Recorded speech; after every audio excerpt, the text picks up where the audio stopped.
At ngayon nga pong August 27, 2024, kasama niyo po DJ Chacha mula umaga hanggang ngayong katanghali ang tapat na ito. Kasama pa rin ang ating mga competent staff dito sa Radyo 5. Mamaya magro-roll call tayo bago po matapos ang ating programa. Pero ngayong Tuesday, mamimigay pa rin po tayo ng papremyo sa mga nakatutok po sa atin on Facebook sa 92.3 True FM at maging sa Facebook page ko po na DJ Chacha. Abang-abang kayo, wala nang maliit sa panahon ngayon. Hello, dahil saan ka makakapulot ng 250 pesos. Itong 250 pesos na ipamimigay namin today, ipapadala namin sa inyo mismo. Pero malay nyo, dagdagan ni Yotits yan ng another 250, maging 500, diba? Kahapon po, 3 ang winner natin. Actually, 4. 3 250 pesos at isang Sulit TV box. Sinahati-hati natin yan dahil alam natin maraming pangangailangan ng ating mga kapatid. So, diba? Kaysa isa lang ang manalo, hati-hatiin natin para everybody happy. So, ngayon, simple lang ang gagawin ninyo sa Facebook Live na inyong napapanood. I-share nyo po yung live na yan. Share nyo na, ngayon na, now na, i-share nyo yan. At ilagay ang hashtag H2H.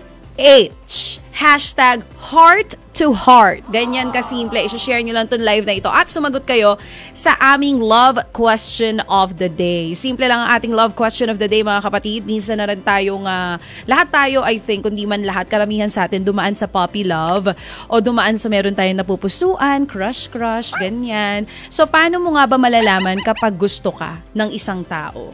Minsan, ang hirap din, ang hirap pakiramdaman nung kilos. Kasi baka mamaya, dahil type mo siya, lahat na lang ng gawin niya in front of you. Feeling mo, diba? Feeling mo, gusto ka. So, nag-a-assume ka. Para kang assumptionista, ganun. Kahit di ka naman talaga gusto, ina-assume mo na gusto ka. Mahirap din naman yon. Pero gusto kong marinig ang inyong mga komento at opinion. Ikaw ba mismo? Diba? Pag may gusto kang tao, anong ginagawa mo? O ikaw naman mismo, baka may nararamdaman ka dyan sa opisina ninyo, o sa school ninyo, o sa mga kapitbahay ninyo, mga kapatid. Paano mo mafe-feel na gusto ka ng isang tao? I-comment nyo na yan sa ating Facebook Live na inyo napapanood ngayon, o di kaya dito po sa TikTok Live, meron din tayo. So eto na, let's do this! Mga kapatid, napaka-espesyal po ng araw na ito para sa ating heart-to-heart segment. Dito po natin pag-uusapan at bibigyang linaw ang mga problema ng pamilya, mag-jowa, magkaibigan, at kung mag-ano man kayo. Diba, mag-partner, mag-asawa, dito bibigyan natin sila ng pagkakataong makapagdesisyon at makapili sa ating HEART acronym. Kung parehas kayong undecided, H stands for half and half. Wow, may ganon. Kung kailangan nyo pang i-process ang inyong sitwasyon o problema, pwede kayo sa letter E. Evaluate. Ngayon naman, kung okay na sa inyo ang mga gusto ninyong gawing desisyon, doon tayo sa letter A, which means approve. At kung wala na talagang chance na maayos pa ang inyong problema, malungkot man, tanggapin na natin, R for reject. At syempre, kung gusto nating subukan ulit na bigyan ng pagkakataon at baka sakaling mag-work, 'di ba? Sa second chance ang inyong pagmamahalan o relasyon, may option na T for try again. Ito nga pong HEART segment natin. Ito na ang kwento na mapapakinggan po ninyo. May hinahabol na promotion si Ramon, kaya wala siyang inatupag kundi mag-overtime sa kanyang trabaho. OT pa more, kumbaga. Pero imbes na suportahan ni Lovely, tapos si Lovely ang kanyang live-in partner, itong si Lovely daw, duda sa ginagawa ng kanyang live-in partner o kanyang kinakasama. Sa loob daw kasi ng isang buwan, etong live-in partner niyang si Ramon, walang puknat na mag-OT. Puro overtime ang ginagawa. As in, doon na po tumira sa opisina. Ang ginawa niyang opisina ay ang bahay. Parang naliligo na lang doon at kumakain. Tas babalik doon. Kulang na nga lang maglatag doon sa opisina. Ganon siya ka-hardworking. Parang ayoko yata ng asawang ganon ha. Yun doon na nakatira sa opisina. Nakakaloka. So, imbis na 9:00 ng gabi ang uwi sa kanilang bahay. Aba, yan, dyan kaming mga babae magaling. 'Di ba? Yung pag ang oras ng out mo ay 9 p.m., dapat 9:05 nagme-message na kayo sa amin. Kailangan nagpapasintabi na kayo na, love, pauwi na ako. Dahil pag 9:10, aawayin na namin kayo. Grabe. Ang bilis. Oo. Sino yung mga ganyan? Sino yung mga babaeng ganyan? Na 5 minutes lang kayo hindi na message, inaaway nyo na ang mga jowa ninyo. Pero kasi kaaway-away talaga tong asawa ni anong pangalan ni Lovely. Si Ramon ba naman kasi, 9 p.m. ang uwi, tapos madaling araw na kung umuwi. Naku. Direk Joey, buti na lang ang asawa mo naiintindihan na buong araw ka dito. Kanina lang, tinanong ko to si Direk Joey. Sabi ko sa kasamahan namin dito, Direk, hanggang anong oras ka? Kasi kanina pa to eh. 4:00 pa lang ng umaga, nandito na to si Direk. Bago pa yata mag 4:00, nandito na siya. Sabi niya sa akin, ma'am, hanggang 12. Hindi pala 12 noon, 12 midnight. Sign on, sign off siya.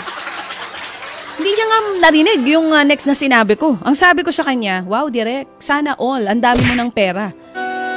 Pero at least si Direk talagang nandito sa opisina. Pero kasi merong mga lalaki na ganyan, gagamitin yung work, gagamitin yung opisina. Kahit na hindi naman nasa opisina yung tinatrabaho. Babae na pala ang tinatrabaho, mga B. Pero, eto na nga. Kaya hindi tuloy mawala sa utak nitong si Lovely na maghinala o magsuspetsya na baka nga ibang babae na ang ino-OT nitong jowa niyang si Ramon, kaya inuumaga. Idagdag nyo pa to ha. Yung nadiskubring panibagong telepono na hawak daw ng kanyang kinakasama na hanggang ngayon ay hindi niya alam kung bakit may isa ka pang telepono. Gusto ko mag-share, nangyari na sa akin yan eh. Sa telepono ko nahuli. 2 din ang telepono. Ang sabi niya, isa lang. Yun pala may isa pa. Diba? Eto, kausapin po natin para mas kwentuhan pa tayo. Si Lovely of Quezon City, 27 years old. Hello, Lovely. Hi po. Hello. Hello. Medyo napuputol-putol lang si Lovely. Lovely, paayos lang nung ano mo ha? Hello Nung signal mo. Oo, Lovely, hello. Hello po. Oo, hindi ka naman busy ngayon, parang galit ka. Hindi ka galit? Medyo po. Medyo galit siya! Hindi ka naman sa akin galit. Hindi naman po. Ay, hindi naman. Oo, kanino ka galit? Sa asawa ko po. Ay, yan ang sinasabi natin. Ayaw mo kumalma ni Lovely. Unang tanong ko pa lang sinasabi niya ng galit na siya. Pero bagong lahat, Lovely, gano'n na kayo katagal nitong live-in partner mo? Ano po? Gano'n na kayo katagal? Bali, halos 2 years na po. 2 taon na. Sige. Kwentuhan mo muna ako, kailan kayo nagsimula na mag-live-in? Ilang years na kayo nun? Bali, mga 6 months po. So, nangupahan kayo ng bahay, kayong dalawa ang nag-share. Na may work ka rin ba, Lovely? O si... Meron po. Meron din. Anong work mo? Cashier po. Cashier sa isang supermarket. Si mister or si live-in partner, anong work niya? Sa ano po siya? Sa mga courier po. Sa ano? Sa courier po. Parang, courier. Opo, Parang mga JNT, ganyan, Opo. Air 21, mga ganon. Tama? Opo. Hindi siya sumagot, Opo. baka yun talaga yung kumpanya. Baka nasabi ko yung kumpanya ng asawa niya.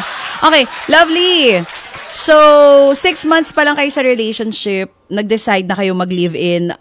For others, medyo mabilis yon na mag-desisyon kayo agad, no? Nag-live-in na. Opo. Anong parang nagpapayag sa'yo na, uy, pwede na. Mas gusto ko nang makasama sa isang bahay itong lalaki. Siya ba yung nag-suggest? Paano? Matagal na po kaming magkakilala. Opo, parang parang tropa-tropa na rin po kami. Tapos, kaya po, parang palagay na po yung loob namin sa isa't isa. Magkaibigan kayo. Oo, bago kayo naging magjowa. Opo, parang yung tropa po. Ganun.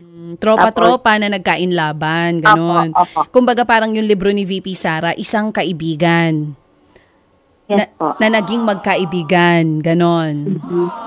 So, parang palagay na po yung loob namin. Oo. And then, nung naging kami po, Oo. yun po, parang napagdesisyonan po namin na may trabaho naman po kami pareho. So, magsama na. Opo. Oo. Yun. So, nung mga unang buwan ng pagsasama nyo, okay naman kayong dalawa? Opo, sobrang okay po. Kasi swak yung ano po namin, ugali namin, gano'n. Sige lang, nakikinig kami. Ugali nyo. Kumbaga, okay, Opo. smooth yung relationship nung first few Yes. months. Opo, opo. And then, kailan nagsimula yung problema mo dun sa sobrang workaholic nitong live-in partner mo na si Ramon? Nito lang po, mga siguro 7 months ago, ganun po. Nung nag-ano po siya. Lagi na siyang madaling araw kung umuwi. Opo. Okay. Parang, sobrang, ano ba exactly yung trabaho niya sa courier company? nag-encode po. So talagang sa madaling araw, may opisina pa sila? Opo, parang 24 hours naman po. So totoo, hindi kumbaga. Opo. Bakit? Yun naman pala mukha naman totoo na talagang nagtatrabaho. Baka nag-iipon lang para sa soon-to-be wedding ninyo. Pero bakit nag-iisip ka ng di maganda? Meron bang ibang mga senyales pa na parang feeling mo, parang may ginagawang kalokohan to? Bukod dun sa cellphone. Kasi po parang sobrang OA naman po na lagi po siyang nag-overtime. Na ano po ba yung tanong ko kung ano po yung hinahabol niya, bakit overtime na overtime, parang wala na po siya masyadong time sa akin, ganun po. Then, meron pa po akong na cellphone niya, bagong cellphone. Kaya, yun po, naisip ko po talaga yun. Dahil po, sakto naman po, okay naman po yung kita namin dalawa kasi nagsishare naman po ako. Share po kami sa lahat ng gastos, ganun po.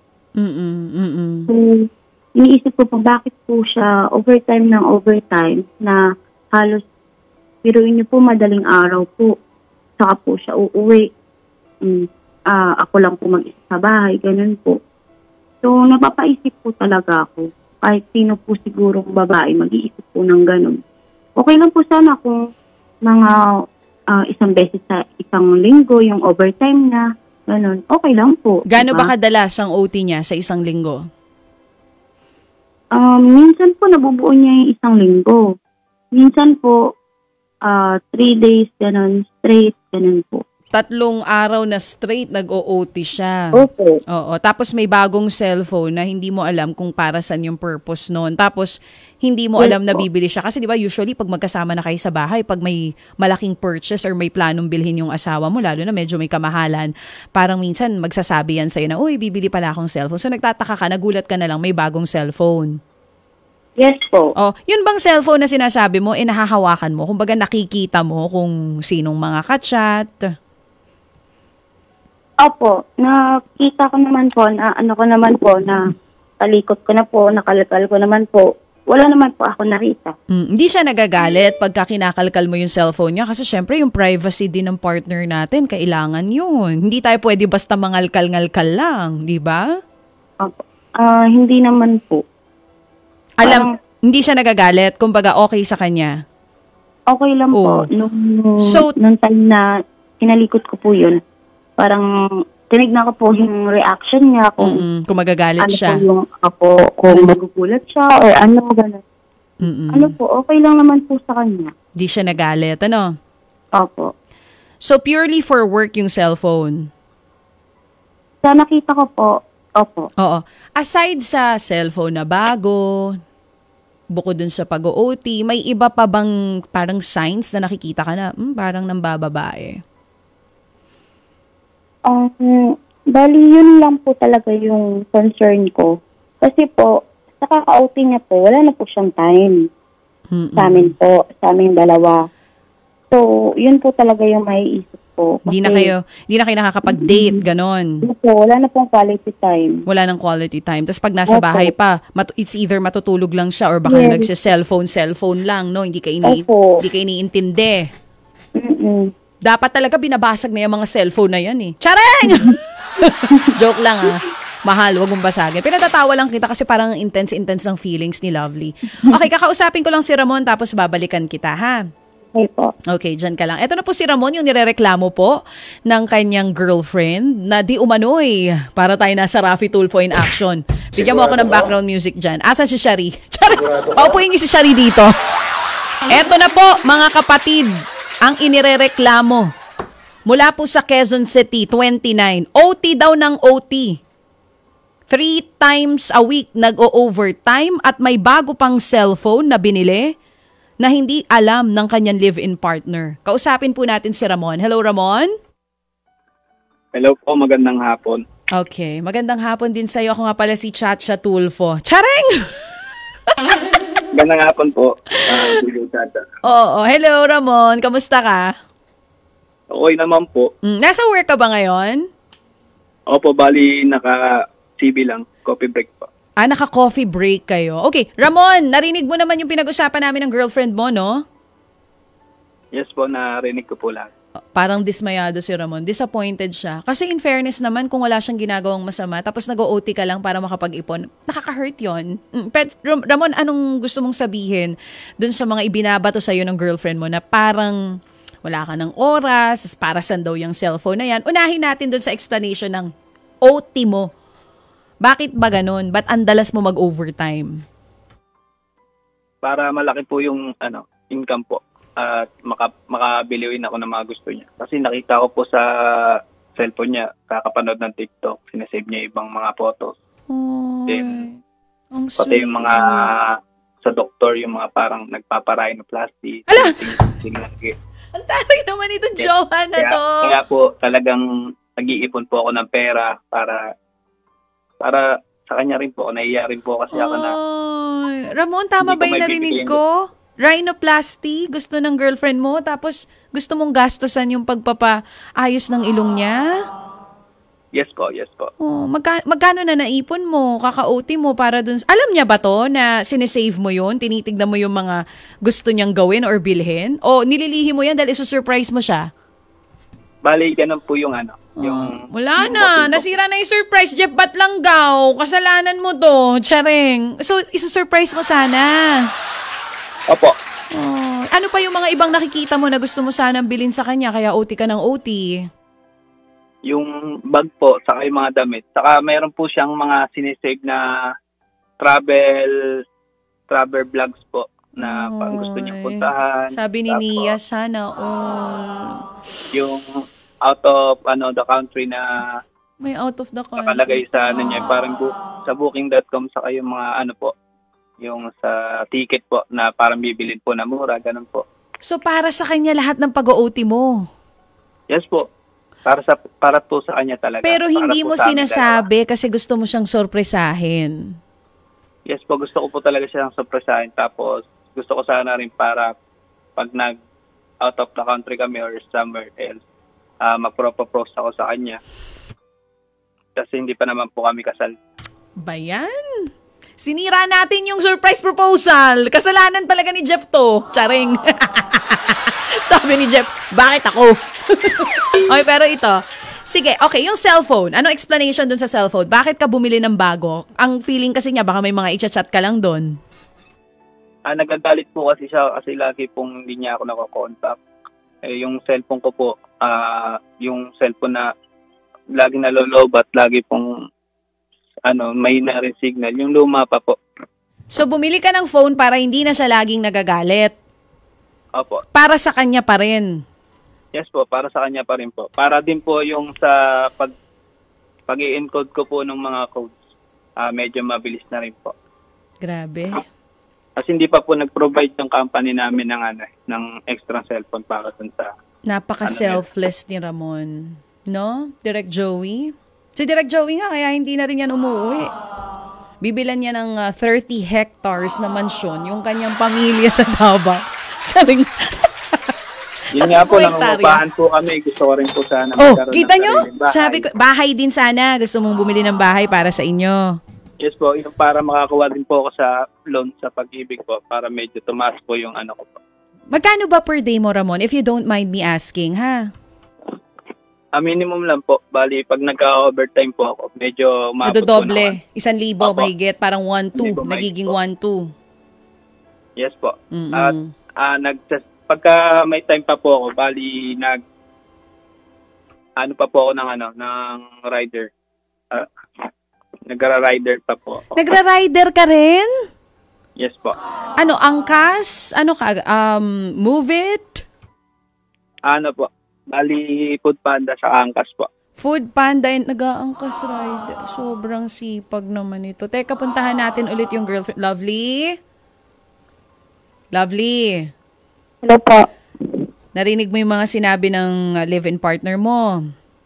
Opo. Ngayon mo lang ba nalaman yung gusto kanyang i-surprise dahil nakikita niya gusto mo daw magpa-rhinoplasty or yung magpapagawa ng ilong, tas isa yun sa mga gusto niyang gawin, yung mga sinesave mo, ina-archive mo ng mga videos ng mga gusto mong lugar na puntahan, pinag-iipunan niya, at maging yung pag-propose niya sa'yo, pinag-iipunan niya, yung ring, pati, maging yung gasto sa kasal, bahay niyo sana kasi nangungupahan kayo.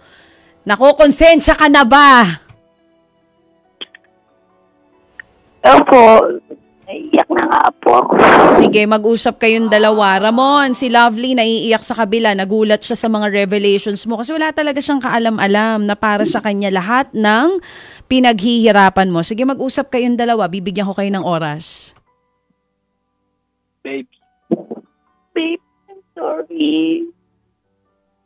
Sorry. huwag mo isipin na may iba ako. Wala talaga akong idea. Siguro lang ako. Nagkaan lang ako ng time para makasama ka, ganun. Pero wala talaga sa isip ko. Wala sa isip ko yung mga ganun. Sobrang naano tuloy ako na pinagdadaan kita. Yun pala lahat para sa akin yun. Sorry. Oy, Pero Ramon. alam mo naman para sa iyo lahat ng mga bagay na ginagawa ko. Huwag mo naman sana ako pag-isipan ng mga bagay na makakasira sa relationship natin. At iniisip ko lagi yung future natin. Gaya nga na sinabi ko, nasiwalat tuloy yung mga bala ko dito sa radyo. Saka, yung mga mahilig mo, yung mga ramyon, di ba? Lagi mo inaano sa akin yan, nagkikrave ka. Kaya nga yung mga iniisip ko para sa atin. Siyempre, bahay, para sa pamilya natin. Kakaanak tayo. At yung mga travel goals natin. Kaya talagang nagsisikap ako. Nag-iipon ako ng pera para mapunan ko din yung, siyempre, yung mga likes mo. Saka, yung makapag-share tayo ng experience together na makapag-ikot-ikot at mas masayang relationship. Ayun ba? Ay, true love. Sarap ma-in love, no? Grabe, ang haba ng buhok mo. Lovely. Kita mo yun? Nagtatrabaho hindi para sa sarili niya, kundi para sa inyong dalawa. Opo. Thank you so much, babe. Alam mo naman na mahal kita. Lovely, alam mo na gagawin mo. Alam mo kung siguro hindi mo pinigilan yung iba pang pag-OT ng live-in partner mo, baka ngayon naka-rhinoplasty ka na. Chareng! Joke lang. Pinapatawa ko lang kayo kasi nag-iiyakan na tayo dito eh. Pero Lovely, daming babaeng nakatutok sa atin ngayon. Naiinggit sa'yo. Sobrang, Ramon, hats off. You are so selfless. Yan, dyan mo malalaman kapag talagang in love yung isang tao, 'di ba? Kasi hindi mo na iniisip yung sarili mo. Ginagawa mo na lang nang hindi ka naghihintay ng kapalit para dun sa taong mahal mo. And yung mga ginagawa mo para sa kanya, hindi mo na kailangang i-broadcast. Hindi mo kailangan sabihin sa kanya na gagawin ko to for you, ginagawa mo na lang. So, surprise mo nga sana siya. Kaya lang, sorry, napurnada natin yung surprise mo. But I'm sure, dahil sa mga naging revelation ngayon, yung pagti-TH o pagtatamang hinala nito ni Lovely, hindi na mangyayari pa. So, tama ba ako na ang desisyon nyo, letter T, try again sa relationship. At this time, Lovely, hindi ka na magti-TH pa. Tama ba? Opo, TH. At sa'yo naman, Ramon, approve ba sa'yo yung sorry ni Lovely? Kumbaga, alam natin na mahirap yung pinag-iisipan ka ng masama, mabuti naman talaga yung intention mo. Pero ganun pa man, okay lang sa'yo kasi mahal mo. Tama ba, Ramon? Yes po, mahal na mahal po siya. Wala pong problema dun sa paghinala niya. Kasi cute din po siya magselos talaga. Oh, cute siya magselos. Alam niyo to yun, kailangan talaga sa relationship yun minsan. Wag lang araw-arawin. Lovely, okay lang maghinala ka minsan, magselos-selos ka. Pero wag everyday, nakakapagod yun sa part ng lalaki. Lalo pa kung wala naman siyang ibang ginawa, kundi magtrabaho para sa inyong dalawa. O ito na lang, bago kayo bitawan pareho, final words para sa isa't isa. Lovely, ito na, anong gusto mong sabihin kay Ramon? Babe, thank you for everything. I love you so much. Magiging okay na ako. Hindi na ako, supportahan na kita. Sorry talaga. I love you. And Ramon, your final words para sa iyong TH na girlfriend? Babes, tama na yung pagka-TH mo.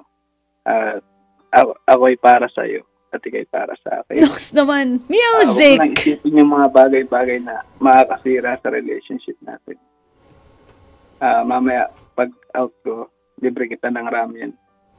Sana all. Pinapakain ng ramen. Para mawala na yung pagka-TH mo. Saka ang cute mo kasi talaga magselos. Ang cute mo talaga magselos, sabi ni Nia. Sana all sinusubuan ng ramen. Nakakaloka. Pero alam nyo, hindi naman din natin masisisi talaga si Lovely. Kasi pag ikaw, babae ka, tas nasanay ka na hindi ganun yung attitude ng partner mo, magugulat kayo. Pero wag tayo agad maghihinala. Yun eh. Hindi tayo agad nag-iisip ng masama towards our partner. Lalo pa kung wala naman talaga tayong matibay na ebidensya na may ginagawa silang kalokohan. At ikaw naman, Ramon, next time, siguro na lang yung mga update mo. Kung mag-OT ka, yung mga text, yung heads up, 'di ba, na malilate ka ng uwi, yun na lang yung wag mong kalilimutan para hindi na masyadong mag-iisip ng hindi maganda si Lovely. Kasi ang hirap din matulog nang wala yung partner mo sa bahay. Lalo pa kung alam mo, 9:00 yung uwi dapat, tas madaling araw umuwi. Sobrang delikado ng panahon ngayon. So, hindi lang yung paghihinala na baka ng bababae. Natatakot din tayo for the safety of our partner, 'di ba? So, ayan, at least maayos na kayong dalawa. At sa kasal ninyo, kung matuloy man, tawagan nyo ako. Ako na ang mag-host niyan, libre. Okay? Thank you po. Balitaan nyo ako ha, kung kailan ang kasal ha. Opo. Thank you so much. Yan nga po sina Lovely at Ramon. Dito nga po sa segment na HEART. Letter A, approve for Ramon. At letter T, try again for Lovely. Sabi ko na nararamdaman ko na Kasi alam nyo naman boys, kami mga babae, pinanganak talaga kami mga TH. As in, tamang hinala. At hindi namin yun dine-deny. Ganun talaga kami. Pero minsan din naman kaya kami naghihinala. Binibigyan nyo kami ng rason para maghinala. Pero ako na mismo rin ang sisisi sa sarili naming mga babae na minsan talaga sumusobra kami. So sorry kung sumusobra kami, pero nga dapat natutuwa kayo minsan na nagsiselos kami. Ibig sabihin natatakot kami na mawala kayo sa buhay namin. Yun lang naman ang ibig sabihin nun. But anyway, ang dami mga nagko-comment dito. Fave ko din yung ramen. Bakit walang sumusubo ng ramen sa akin? Sabi ni Enpeng Canilio. Batiin ko na rin ng magandang tanghali si Charv Emmanuel. Sabi niya, sana all. Shout out sa mga nagtatrabaho sa Goldex Manufacturing Trading sa Ligas, Digman, Bacoor, Cavite, si Reginald De Luna, Ate Nessel Buko, and to my angels, magandang tanghali sa inyo. Also to Nini, ayan, and si Eugene Tiongson, may makeup artist. Pag rumarakit ako, nakatutok siya sa atin kanina. Mga kapatid, hindi pa tayo tapos. Meron pa tayong love question of the day. Nasagutin nyo lang, tapos may chance kayo manalo ng 250 pesos at Sulit TV. Ang gagawin nyo lang, sagutin ang tanong na ito. Paano mo malalaman na may gusto sa'yo ang isang tao? Lihim na gusto. 'Di ba? Paano mo malalaman? Sa kilos niya, sa mga sinasabi niya. How would you know na gusto ka pala niya? Mag-comment po kayo dito sa Radyo 5 Facebook page. Sa Facebook page ko po na DJ Chacha. Pwede rin on TikTok. Hanapin niyo ako. TikTok, Instagram, and Twitter. It's _DJ Chacha. Follow niyo na rin ako dyan, mga kapatid. Bago natin i-announce yung ating winner para nga po sa segment natin na HEART, kung saan merong mananalo ng Sulit TV at syempre 250 pesos. Hello, wag niyong nilalanglang yan. Wala kayong makukuwang 250 pesos kahit saan po kayo maglakad. Dahil ngayon, pagka nakahulog ka ng 5 piso, yun pinag-aagawan po ngayon sa kalsada. Sa hirap ng buhay ngayon, mga kapatid.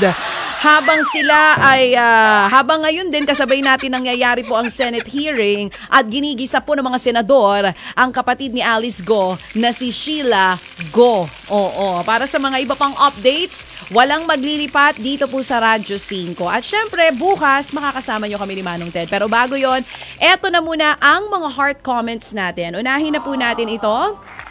Si Nivs Tagat. Uy, solid listener to. Sabi niya, sa totoo lang, yung pag-OT-OT ng isang partner mo ay isa na yan sa pagdududahan. Siyempre, karamihan na sa ngayon, parang wala na daw matino. Nilalahat naman. Hindi naman daw niya lalahatin, pero mostly daw. Ay, kaya si partner naghihintay sa bahay, hindi makatulog, antay ng antay, hindi man lang mag-message or tumawag na may something ka. Yun nga kasi sinasabi ko kanina. Hindi naman mahirap tumawag or mag-text sa partner natin kapag malilate po tayo ng uwi sa bahay. Na mag-heads up lang tayo na, oy love, di ako makakauwi agad. May meeting, may ganito. Love, gusto ko muna kumain ng ramen. Gusto ko may ibang magsusubo sa akin. Ganon. Diba? Magsabi kayo. Heads up is the key. Yung asawa ko tumatawag pag may OT from Bersabal Efren Marisil. Totoo po yan. Kaya gayahin niyo si Kuya Rome. Tumatawag din siya sa asawa niya pagka mag-overtime siya. Lovely! Ano daw? Sa payslip mo makikita pag... sa payslip daw from Gael Easy. Sa payslip mo makikita pag nag-OT talaga yan. O kasi nakalagay doon no? Pag may overtime pay. Pag walang overtime... so parang nagdadalawang isip pa siya doon sa explanation kanina ni Ramon. Alam niyo hindi, I feel like super sincere kanina si Ramon. Alam niyo mga kapatid ha, sa programa natin ngayon, nagkagulatan din kami. Kasi syempre, alam naman natin na i-air silang dalawa today. Nakausap natin yan beforehand. Pero hindi namin alam na yun pala ang totoong dahilan kung bakit nag-OT yung guy. Hindi po yun scripted. Kaya nakita nyo naman yung pagluha ng dalawa kanina. Alam lang namin na may problema sila. Kasi nga naghihinala si Lovely. Yun naman pala para sa rhinoplasty niya. Diba? Sana all ng asawa supportive. Na pag gusto ko magpakatsyug ng ilong, magpadagdag ng ganito, susupport ka. Asawa ko, tagal ko nang inaawitan, Erwin, sabi ko gusto ko magpadagdag ng boobs, ayaw talaga niya. Sabi niya wag na daw. Pag nagpadagdag daw ako ng boobs, hindi na daw ako yun. Wow. Nawindang kayo. Oo. Sabi ng mga nandito, talaga ba gusto mo? Ang harap ko yun para pantay yung balakang ko tsaka yung boobs ko, di ba? Yung magpapantay na sila, hindi lang yung sa babae yung malaki. Sabi ni Kuya Aaron, talaga ba? Oo nga, ayaw lang ng asawa ko. Di bale, pag nakita niyo ako pumasok na malaki na siya, ibig sabihin na payagan na ako noon. Anyway mga kapatid, ang dami pa mga nagko-comment dito. Basahin na nga natin ito. May Anro Perros, hello, I miss you too. Kamusta ka dyan? Magandang umaga kay Suset Gayem ng Palawan. Magandang tanghali na rin kay Charv Emmanuel Merly Fabela. Ayan. Lihim na pagtingin daw siguro pagpatawa-tawa lagi at nagpapakyut sa'yo. Si Roselia Balsimo ng Negros Occidental, Bacolod City. Hello sa'yo. At si Ray Modgel. Ayan, dapat kontento na tayo sa kung anong binigay sa atin ni Lord. Alam nyo, kanya-kanya kasi ang preference. Kung merong mga tao na masaya sila, na meron silang gustong ipagawa, halimbawa yung mga tao nagpagawa ng ilong, mata, kung ano man yung pinagawa nila, kung doon sila masaya, suportahan ka. Diba? Ang mahalaga, hindi galing sa pera ng bayan yung pinang rhinoplasty. Kung pinaghirapan mo naman yung pera mo, kahit saan mo yan gastusin, push mo yan. So, support ko kayo dyan. Kishi Pagobo, happy listening. Nakatutok sila sa atin from Cebu, Lapu-Lapu City. Sa aking opinion, malalaman mo na may gusto sa'yo ang tao kapag parati na binuboost ang confidence mo. Nafe-feel mo na nakasunod sa'yo at binibigyan ka ng time. Pag nararamdaman mo na ang kilos ay hindi basta kaibigan lang. Ang hirap kasi, no? Baka mamaya sabihin ko sa inyo kung paano nyo malalaman na may gusto sa inyong isang tao tapos wala naman pala siya talagang gusto sa inyo. Kasi pwedeng ihatid sundo ka niya, bigyan ka niya ng pagkain, ilibre ka niya lagi ng lunch, dalhan ka niya lagi ng kape, ayain ka niya sa inuman, 'di ba? O kaya dalhin yung mga gamit mo pagka meron kang mabigat na dinadala, lagi kang tinatawagan, nag-good morning, nag-good night sa'yo. Mahirap sabihin na baka yun, senyales yun na may gusto sa'yo. Sa akin, kahit pa nakikita mo na parang may gusto sa'yo, wag ka pa rin mag-assume. Kasi meron talaga mga tao na pinanganak na sweet lang at pinanganak na mabait at mapagbigay lang. Hanggat hindi sa'yo sinasabi ng tao na I like you, wag kang mag-feeling na gusto ka. Dapat hindi lang pinaparamdam, ginagawa rin niya. 'Di ba? Dapat hindi lang pinaparamdam, sinasabi din niya. Ginagawa din niya, pareho lang 'yun. Dapat hindi lang ginagawa. Hindi lang ginagawa na gusto ka, sinasabi din sa'yo na, you know what, Jeff? I like you Ganon. Hindi pwedeng puro paramdam tayo dito. Diba? Ano tayo, mga multo? Tama na sa mga pagpaparamdam. Rektahin mo ko. Diretsuhin mo ko. Walang masamang magtanong. Kunwari may nafe-feel kayo. Halimbawa sa office or kaklase mo. Na parang feeling mo, uy, parang type ako nito. Pero puro na lang siya yung paramdam. Tas di naman nagsasalita na I like you. Pag sobrang tagal na, umabot na ng more than 3 months, puro paramdam, rektahin mo na, tanungin mo. Sabihin mo sa kanya, napapansin ko sobrang bait mo sa akin, Erwin. Lagi mo akong dinadala ng pagkain. Tapos, lahat ng mga ibang bagay na di mo naman dapat ginagawa mo. Ano bang ibig sabihin nun? May kahulugan ba yon? May gusto ka ba sa akin? Ganun! Diba? Pwedeng ganun. At dapat, ready ka tanggapin sa ang magiging sagot niya. Kasi pwedeng ang isagot, anong gusto? Mabait naman ako sa lahat, ganito ako sa lahat. Or, yung isa na gusto mong marinig. Bea, I like it talaga Pwedeng ganon. Pero again, huwag tayong puro sa paramdam lang. Hintayin nating sabihin sa atin ng tao para hindi tayo nasasabihan na graduate ka ng assumption. I-congratulate muna natin ang ating winner for today, 250 pesos plus Sulit TV, si Enlera Montalvo. Ayan, congratulations Enlera Montalvo, and Sulit TV winner natin, si Ramon ng Quezon City. Papadala namin sa inyo ang inyong napanalunan na cash prize at Sulit TV. Di ba, Ma'am Cherry Baile? Dapat hindi lang pinaparamdam. Sinasabi rin. Para sa inyong lahat yan. Sa inyong lahat na nandito ngayon. Minsan, kailangan sabihin nyo rin na gusto nyo yung tao. Huwag nyong basta iparamdam lang. Dahil malay mo, yung gusto mo ay gusto ka rin. Wow, eksakto 1:00 po ng hapon mga kapatid, magpapaalam na po ako. Susunod na ang programang Christy for Minute with Nanay Christy Fermin and Romel Chica. Pagkatapos po niya na walang maglilipat, Raffy Tulfo in action at marami pa pong ibang magagandang programa dito nga sa Radyo 5. Maraming salamat mga kapatid sa pagsama po sa akin ng isang oras ng chikahan at kulitan. Magbabalik po ako bukas sa aming programa ni Manong Ted Filon, 6 to 10 in the morning. Sir Alvin, binapatugtog ni Erwin yung mwa-mwa chup-chup. Nanggigigil ako dyan Gigil talaga niya ako Pero mga kapatid, paalam na po ang nag-iisang Diyosa sa balat ng radyo. Pag sinabi kong mwa-mwa, sabihin nyo chup-chup. Bye everyone.